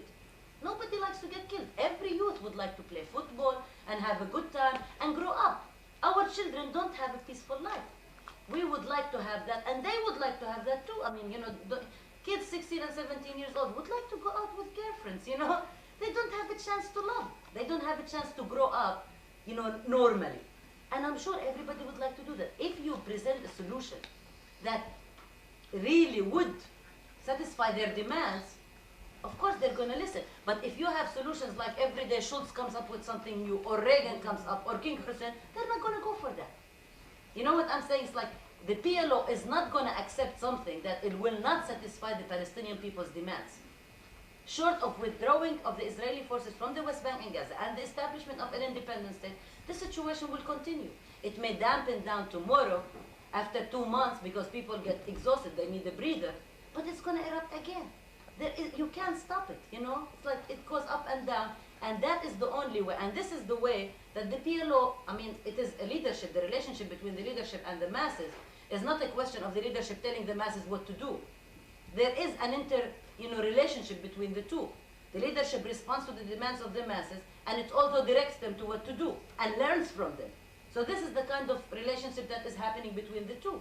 So if the PLO is going to go for any peaceful settlement, it has to be something that the people accept. And it came from the West Bank and Gaza. When they were talking, they issued a 14-point plan. And that day they were going to have a press conference in Jerusalem. Israel arrested all the leaders who were going to be in the press conference. And they said, we want an independent state. We want this independent state to happen through an international peace conference under UN auspices, where the PLO is represented with all the other parties equally, you know, and for the Israelis to withdraw. So it is very, very much, you know, in harmony, the demands inside and demands outside. And it is also smart, because if the PLO leadership outside does not respond to the demands inside, it's not going to be leadership anymore. You know, there has to be that linkage there, you know. Ben had a question, then Connie, you still have a question? After Ben. The rebuttal. I've listened to with a great deal of attention to what you've said, and I certainly sympathize with your remarks and the plight of the Palestinians. But equally, I'm also concerned with the welfare of the State of Israel. And I also have a personal interest in Israel because I have large numbers of my family residing there. But I cannot agree with the solution that you offered, although what you stated wasn't an emphatic response because you don't believe that that would work either. And that is one state for both the Jewish people and the Palestinians.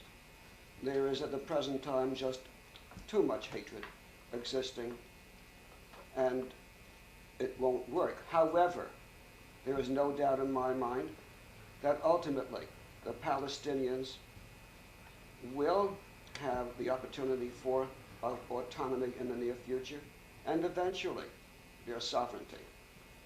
How it will be divided, we don't know. But the most important thing that we do have to recall is that both people need each other. We really do. Because we can help I'm talking about the Israeli people and the Jewish people. We can help the Palestinian people because we think that ultimately it would be in the interest of both people. It would be in the interest of the Israeli people and the Palestinian people.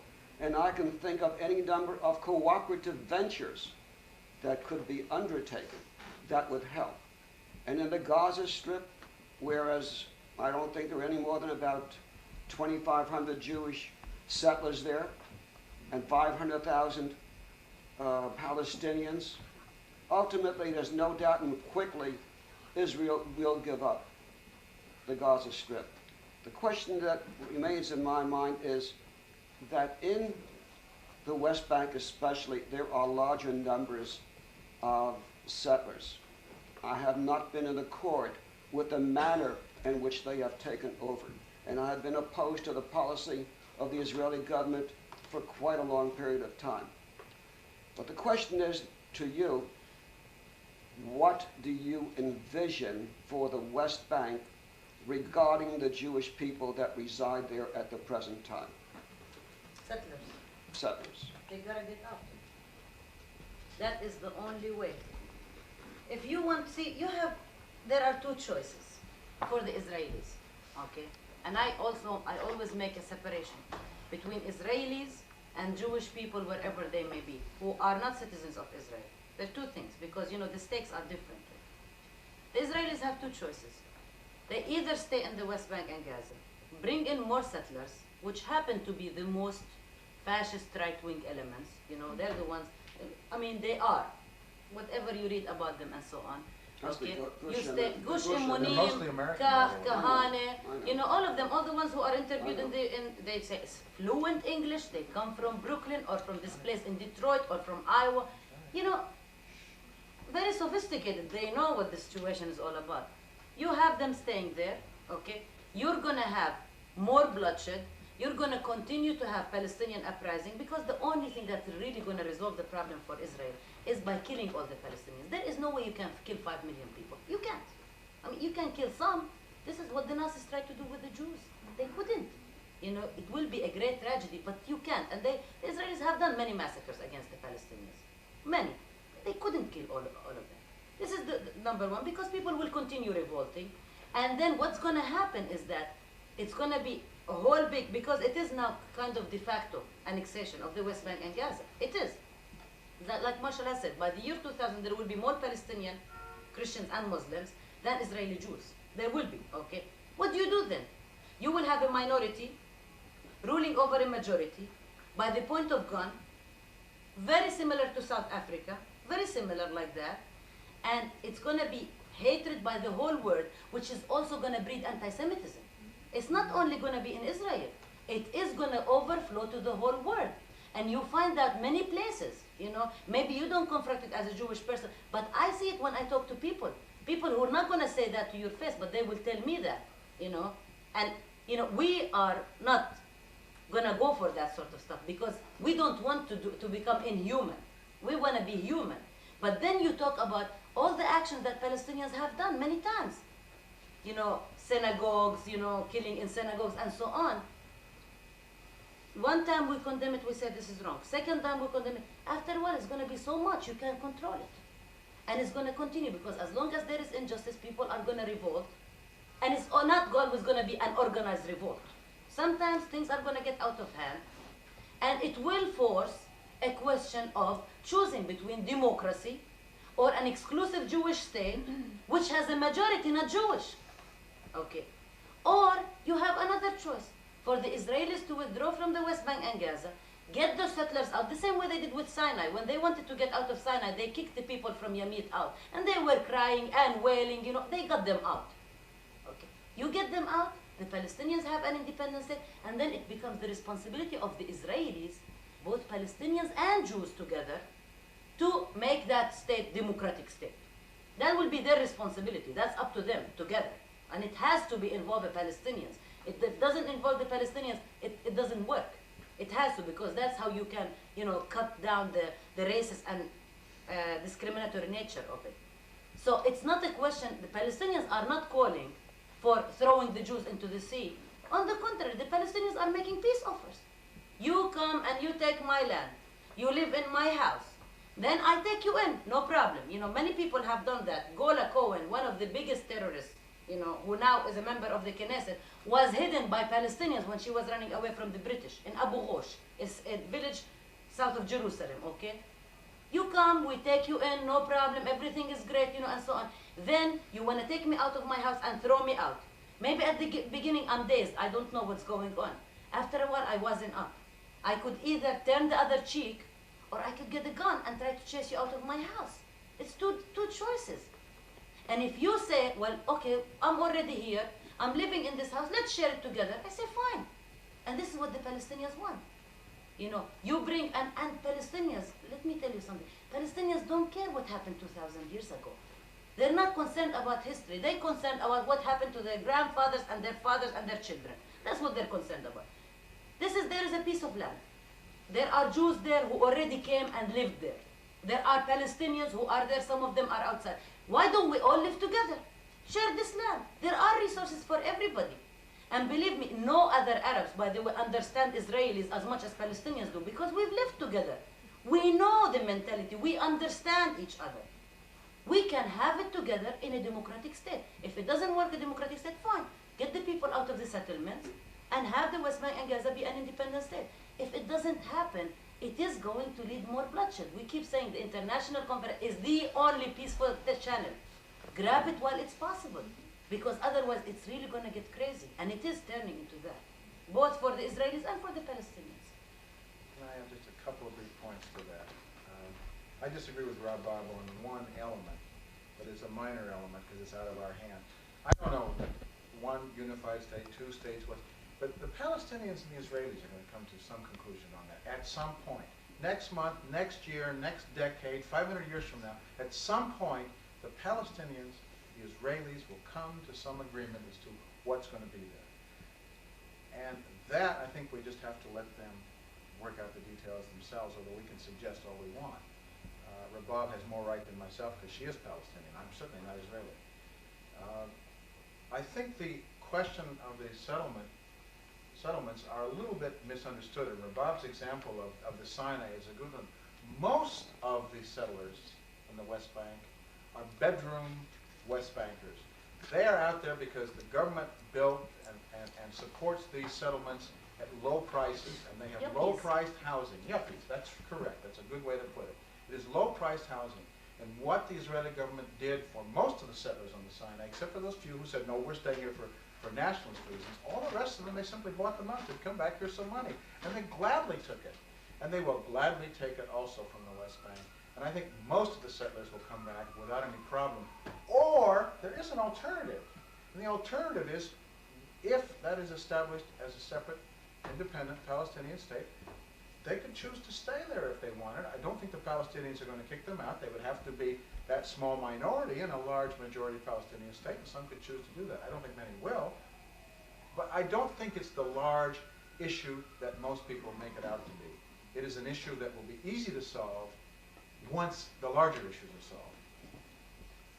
Connie was next, and then Bob. I just want to make a general statement that what we've gotten tonight is an incredible education, and thanks to Andy's taping, I would hope that this wonderful program that Marshall and Rabab first presented will be open to educating people throughout this county. Number one, education. Number two, protest. We have the postcards, and this kind of action is what WESPAC's all about. But thirdly, and Marshall made reference to this, and so did Rabab when she talked about the not only the complicity, but without the United States' role, this war couldn't go on. The third factor is empowerment.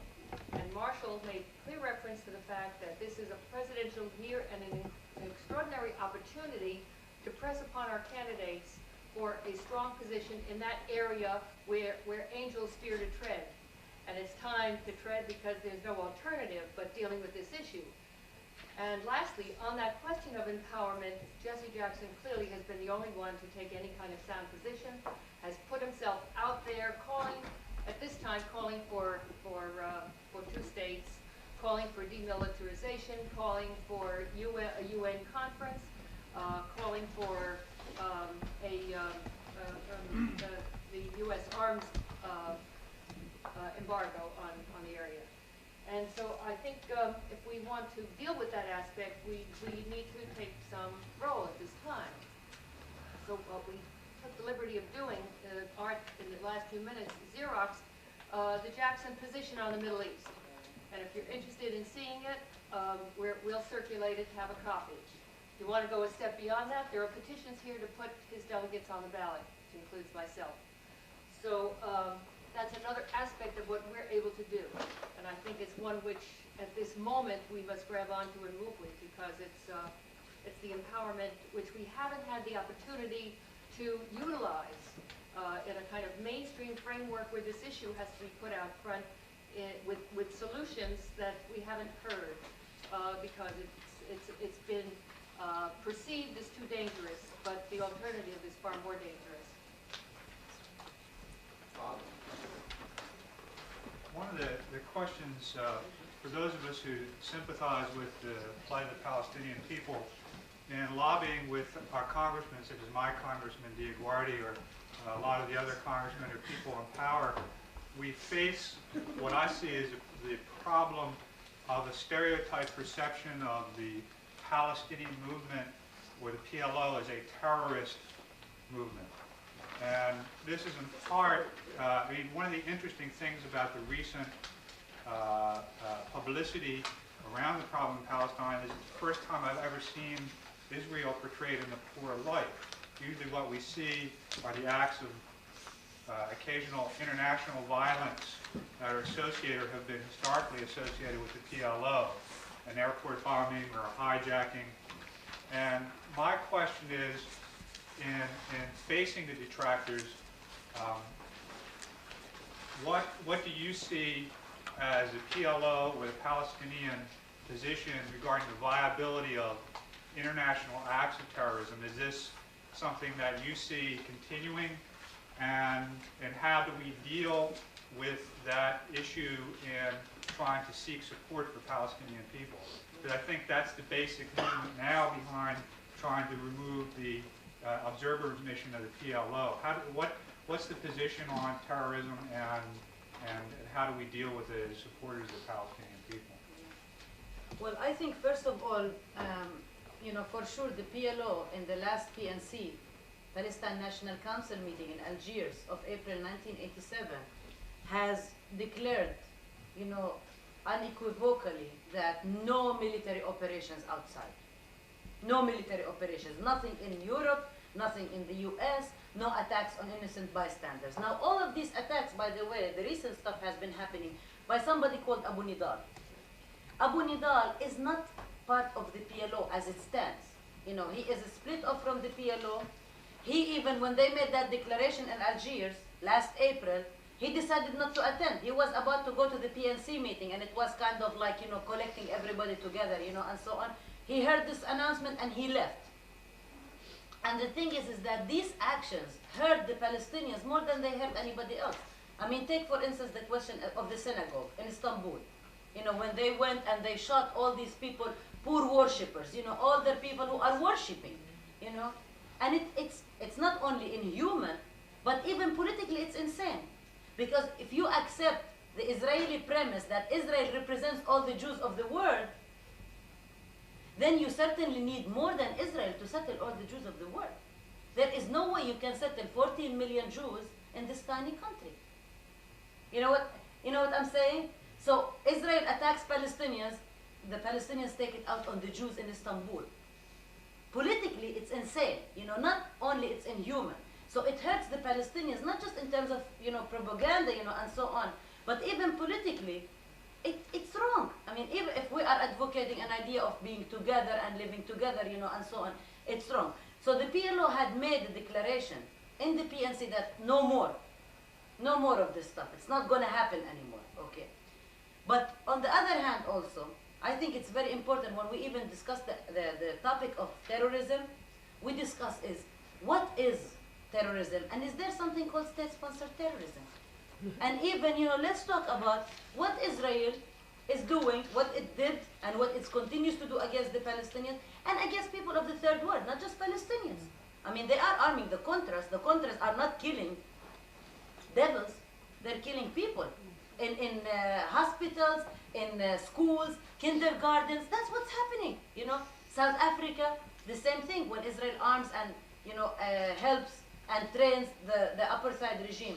In everywhere you find any kind, I mean, they were protecting Marcos in the Philippines, they were protecting Duvalier, when Duvalier left the country in Haiti, he left with some people guarding him with Uzi machine guns. They're all over the place. And it is terrorism that directed against all the people, and what the United States does in terms of state-sponsored terrorism. You know, of course, Palestinians did do some of these acts. Yes, they did. But it's also out of desperation. I mean, if you look at people, and you can see even the development of the Palestinian revolution, how it became more and more mature. Because in the 70s, they need to hijack plane to make sure that the whole world heard about them. You don't need to do that anymore now. You can have a peaceful protest in a village or throw a stone and the whole world will hear about you. You know, because there is an infrastructure, there is organizing, the whole people are involved in it. You know, usually you tend to these acts, you know, military acts here and there, when you don't have anybody, you know, supporting you and you want to make people hear. Listen, people are listening. People are on the side of the Palestinians. These actions destroy the Palestinian struggle more than they do anything else. And it's not helpful, it's not beneficial to the Palestinians. That's why the PLO adopted it with all its factions, you know, ranging from the right to the left, and the right and the left, of course, relatively speaking, you know, within a revolutionary context. And they all adopted it and they agreed on it. No more actions like this. They attack maybe from the south of Lebanon. The south of Lebanon is an occupied territory. It is occupied by Israel. And there is a South Lebanese army, which is a contra. It's a quisling being imposed there by Israel, okay? But nothing, you don't see anything in Europe. And if it gets done, Abu Nidal, you know, in the middle of the uprising, goes and hijacks 2 Norwegian girls, young girls. Why would you want to do that? I mean, first of all, Norway is one of the countries that supports the Palestinians greatly, not just politically, but also with material aid. They built hospitals and clinics in the West Bank and Gaza. They send a lot of help, you know, and so on. And say they have nothing to do with it. I mean, you're taking it on the wrong people even. And why do you do it at this time? Why? I mean, the whole world is in sympathy with the Palestinians. You have to go and kidnap 2 girls. You know, it hurts us as Palestinians more than it hurts anybody else who looks at it. But it's very important to understand that it is not part of the PLO. It's not an action condoned by the PLO. And the PLO doesn't do this stuff. It doesn't need to do it. Most people don't know what the PLO is, and I'd like to just take about 2 minutes to give you a brief explanation, rather simple, I think, perhaps from Rabab's point of view, that the PLO is a term that is used in this country wrongly and is understood throughout most of the world, but in this country, our press does not appropriately cover the Palestinian issue and the PLO. The PLO isn't a tight-knit organization. The PLO is to me, I would describe it more as a movement than an organization. It's a series of organizations. Rabab talked about the PNC, the Palestine Palestinian National Council. That organization meets every 2 years. It is elected. It is the basis for the democratic nature of the PLO. It is elected by Palestinian organizations around the world. So that I suspect Rabab is considered PLO because she's part of a Palestinian women's organization in this country, which does elect and send delegates to the PNC. And by the way, the law which outlaws the PLO in this country outlaws by legal reasoning beyond that, outlaws the Palestinian women's organizations, Palestinian student organizations, any organization which elects representatives to this PNC, which meets... And outlaws you, Marshall. Well, If you speak and you oh, work wait. with the PLO. Yeah, possible. Any rate, PLO is made up of a lot of, it's very similar to the Zionist movement in pre-48. Jewish organizations around the world still today elect representatives to the Zionist Congress. The PNC meets every 2 years. These elected officials. They lay down the policies and laws for the next 2 years. They elect an executive committee. I think there are 13 people in the executive committee? 15 people in the executive committee. That executive committee, in turn, elects its chairman, and that chairman still is Yasser Arafat. It is a democratically elected body. And if you talk about the PLO, you are not only talking about the Democratic Front for the Liberation of Palestine, which some people say is a terrorist organization. I don't see signs of that. But you're also talking about the Palestinian women's organizations here in the United States. You're talking about someone like Edward Said, who is a member of the Palestine National Council, elected, who is a professor of what, early English literature at Columbia University? Comparative literature at Columbia University, a peaceful man, a very literate, outspoken man. You will see him on television every so often. It is made up of a wide range of people. The other element to remember, in addition to all the things Rabab said, is that what Palestinian terrorist violence there is, and it is tiny compared to the state terrorism of Israel, a majority of that terrorism is against the PLO, is against the moderates who are trying to find a way to reach agreement with Israel. And the moderate Palestinian leadership has reason to be frightened, and a number of their leaders have been killed by Palestinians. So it's a crazy kind of situation, except what nationalist movement has not produced those people? Begin and Shamir were terrorists, pure and simple terrorists at one point. All right? Well, they still are in a state terrorist sense, but terrorists in the sense that people in the press in this country point to the PLO and say they're terrorists. You have to learn to distinguish. The PLO is not a terrorist organization. Are there individuals in the PLO who perform terrorist acts? Probably. How do you control every single individual? But even there, most of them are people like Abu Nidal, who is not in the PLO. Andy, you had a point. Well, I think it was addressed a bit about this idea of we have a bunch of Democrats running and a bunch of Republicans. If you could dwell on it a little bit more, what would be your guess right now as to why these candidates have not, in even the tiniest way, addressed this issue, when our press, surprisingly, seems to be dealing with it daily? What would be your guess? But the press is reporting on it. They're not necessarily taking a position on it. If you're running for Congress, or you're running for the presidency, you have to be afraid, because the organized Jewish community in this country still has maintained a relatively united front. And by the way, that united front is cracking, number one, and number two, it is a front. Behind it, there's a lot more cracking. There's an interesting story. The American Jewish Congress back in September or October came out, not terribly radical position in my opinion, but they supported the international conference, which was opposed by Shamir, supported by Perez, the foreign minister and former prime minister. But it was a break with the official policy of the Israeli government, and that's very rare. They did that after long and hard debate, and they shook in their boots. They're a major Jewish organization. They were afraid of losing membership, and they said, we have no choice to do this. On a moral basis, on a political basis, we have to do this, and we will take the cost. Do you know what? They lost more membership over their fight against Bork than they did over that stance, which shows that the American Jewish community is ready to start taking different positions. But until the American Jewish community does, it's harder for political leadership who wants their vote, and they do vote. The Jewish community votes, and oftentimes in an organized way. The Jewish community does contribute large amounts of funds. I don't know whether it's anywhere near as significant as some of these candidates fear, but they're afraid to speak out. I also think they're a victim. They're a victim of their own propaganda. What is a Palestinian? A gun-toting terrorist. How do you come out in support of a gun-toting terrorist? We have been victims of our own propaganda until we can begin to get a realistic picture of Palestinians and Arabs in this country as human beings. It's difficult to take that kind of position politically, because a lot of people who aren't Jewish are convinced that if Rabbah walks into their room, they're going to have a bomb thrown at them. And that's crazy.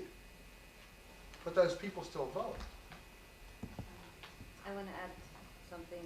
I agree with Marshall. I think also that, you know, the United States ruling circles are not divided on the Middle East. They're divided on their policy in Central America. They're divided on their policy towards Southern Africa. But vis-a-vis the Middle East, they're pretty much united that they need to support Israel.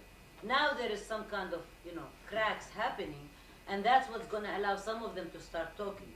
But I think as long as they are united, there is also the harmony between the Israeli-U.S. relationship. I mean, Israel, back in December, when the uprising was starting and the United States voted against Israel in the Security Council, Rabin was here. The United States gave him $200 million and upgraded the level of Israel to a NATO ally. I mean, this is slap on the wrist, you know. You did very bad boy, you know, maybe go to your room without dinner tonight, but tomorrow you're going to have a big breakfast. Exactly, that's what they were doing. Okay, so I think that, you know, the harmony and the relationship between the United States and Israel plays into it, but I think also the influence of AIPAC, the America-Israeli Public Affairs Committee, that really scares away people. I mean, nobody dares talk about the question of aid. Israel is the only country. When the Congress votes on the request by the administration on aid, adds more aid. Adds. I mean, the Congress suggests, let's throw in 200 million extra, or 300 million extra, you know, and so on. And that is a question, you know, this is two reasons. The third reason is the constituency has not been asking people to be responsible, you know. I mean, people say, oh, wow, this congressman is so great. He criticized Israeli record on human rights. Okay, what did he do in terms of aid? Nothing. But, I mean, you say something, you have to put your money where your mouth is. That's exactly what has to happen. So it's not enough for a congressman to stand and criticize. When you start using the money as leverage, then they're going to respond, you know. I think Jackson is another question, totally. I think Jackson, the reason he is speaking on behalf of Palestinian rights is because of who is behind Jackson and what is Jackson, you know. First of all, Jackson does not have any chance of winning the presidency. Nevertheless, I would advocate supporting him all the way because he's black. You know, he's never going to win, you know, as long as this country the way it is right now. And the formation behind Jackson is the people. It is the rainbow, you know, the rainbow forces, everybody, all of us together. Jackson is the only person who spoke about Arab Americans in the 1984 elections, the only one. While Mandel and Hart turned down the checks they received from Arab Americans. Mandel sent back $1,000 checks to Arab Americans in Chicago. And Hart closed his bank account in a bank that became owned by some Middle Eastern businessmen.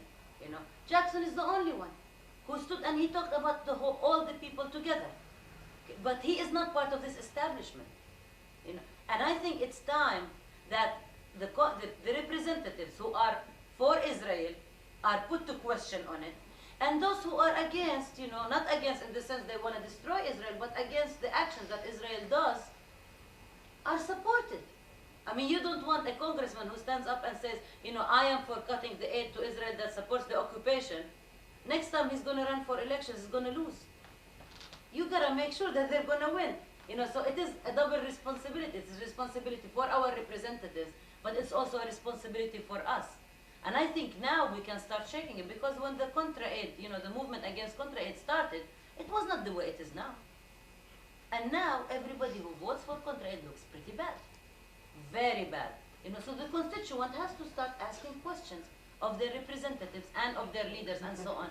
So the people in this country have to start talking about, and I think it has a lot to do also with stereotyping of Arabs, stereotyping of Palestinians, the whole image of the Palestinians that the media puts forth, the strength of the, you know, the pro-Israeli lobby and so on. But that does not mean that it has to stay forever and ever. Because the more money is being spent on foreign aid, the less money is being spent here, and whether people agree with that equation or not, I think it's very valid, you know. And the more money is being cut from programs here, it's going to be dumped more into militarism and the military-industrial complex, and it's going to hurt people all over the world and here too. So we do have some kind of an interest, you know, to be together in the fight for peace, you know, all the people of the world together. So I think from that perspective, we certainly can, you know, shake some things. And I'm very hopeful. I think that the opening in the last period, it's very positive, and I think we can do some things if we, you know, start pushing. Let me see, Charlie first and then Julie. Couple of things. On the question of terrorism, it's interesting that Ronald Reagan is one of the chief users of those words, and he's the one with his finger on 30,000 nuclear weapons threatening to blow up the world if he doesn't have his way. I think you have to put terrorism into perspective. I had two quick questions. One is, under the Camp David Agreement, does the U.S. have a treaty obligation to continue military aid to Egypt and Israel, or is that done with? And the second question would be about the Palestinian vote of return, which people may not know. I guess a lot of people here know David McReynolds, who spoke at a WESPAC program about a year ago. He was one of the people planning to go on that vote, and I don't know, Rabab, if you know if they're still planning to do that or not. He left. They're there. The boat did leave? Dina Hurwitz is No, there. the boat did not leave. No, the boat had a bomb. The boat they were going to rent No, had a did not bomb leave. the other night, but is the boat planning, are they still planning to do a vote of return? They're still planning to leave because that's, you know, people are still there. You know, there is Dina Horowitz from New Jewish Agenda and Scott Kennedy is IJPU. there, and Dave McReynolds Dave is there. McReynolds. We have two people from Palestine Solidarity Committee. There are journalists. You know, there are a lot of people there, and they're still waiting because every time they plan to leave, it's either threats or a bomb, you know, or something like Could you that. mention a little bit about what the boat is all about? Okay. People may not know. It's a Palestinian ship that was going to be chartered by the Palestine Liberation Organization. It's called the Boat of Return, Safinat al-Auda. And it is, in a sense, putting all the people who were